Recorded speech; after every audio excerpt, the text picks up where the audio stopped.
بات اچھی طرح سے ہمیں سمجھ لینی چاہیے کہ یہ صرف کھانے پینے کو ترک کر دینا ہی نہیں ہے، بلکہ ان مقاصد جلیلہ کے حصول کے لیے روزہ رکھا جاتا ہے جو مومن کی زندگی کا مقصود ہے۔ اور اگر کوئی شخص کھانا پینا تو ترک کر دیتا ہے لیکن ان امور سے نہیں رکتا جن امور سے روکنا ان روزوں کا مقصود تھا، تو اس کا روزہ نہیں کہلاتا۔ میرے اور آپ کے آقا و مولا حضور نبی رحمت صلی اللہ علیہ وآلہ وسلم نے ارشاد فرمایا، من لم یدع قول الزور والعمل به فلیس للہ حاجۃ فی ان یدع طعامہ و شرابہ۔ جس نے جھوٹ اور اس پر عمل کرنا نہ چھوڑا، جھوٹے کام ترک نہیں کیے، اس کا بھوکا اور پیاسا رہنا اللہ کو منظور نہیں۔ اللہ کو کوئی ضرورت نہیں کہ وہ بھوک اور پیاس کاٹے۔ روزے میں تو ان امور سے بھی روک دیا گیا جو امور عام زندگی میں جائز تھے، جو مشروع تھے، مباح تھے، لیکن روزے میں ان جائز مباح امور سے بھی منع کر دیا گیا۔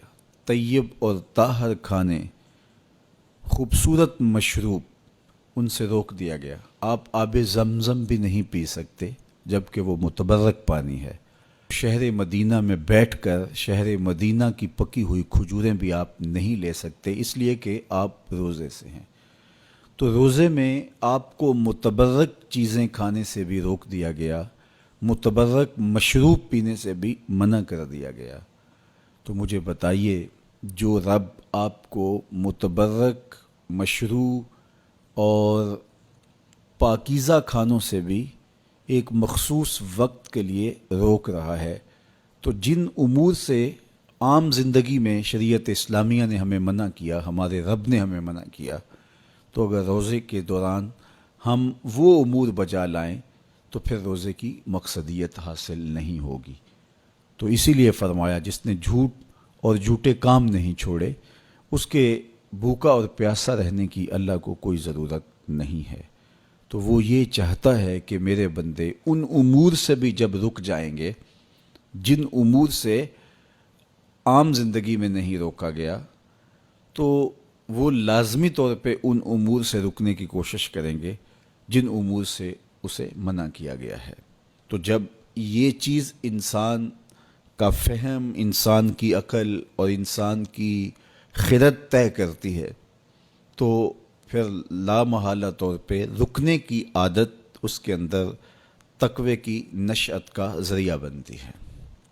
آپ نے عمومی طور پہ دیکھا ہوگا کہ رمضان المبارک کا ماہ نور جب اختتام کو پہنچتا ہے، ہمارے سامنے عید کے 2-4 دن بھی یہ مشق رہتی ہے، اچانک کوئی مشروب آیا اور پینے لگے تو رک گئے، وہ کہیں ہمارا روزہ تو نہیں، لیکن پھر خیال آتا نہیں ہم روزے تو نہیں ہیں، آج تو عید کا دن ہے، تو ہم پی لیتے ہیں۔ چونکہ پورا مہینہ دن بھر ہم مشروبات سے رکے رہے، اور آج بھی دن کے اجالے میں ہمیں پانی دیا گیا تو ایک دم ہمیں جھجک پیدا ہوئی، لیکن پھر ہمیں یاد آیا کہ اب روزے بیت گئے ہیں اور میں روزے سے نہیں ہوں۔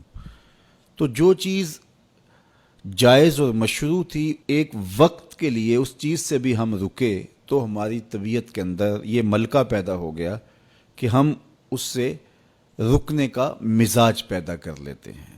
تو اگر ہم ان امور سے رک جاتے ہیں جن کو شریعت اسلامیہ نے منع کیا ہوا ہے، تو پھر دوبارہ جب اس کو کرنے لگتے ہیں تو پھر ہمارا ہاتھ بھی رکے گا۔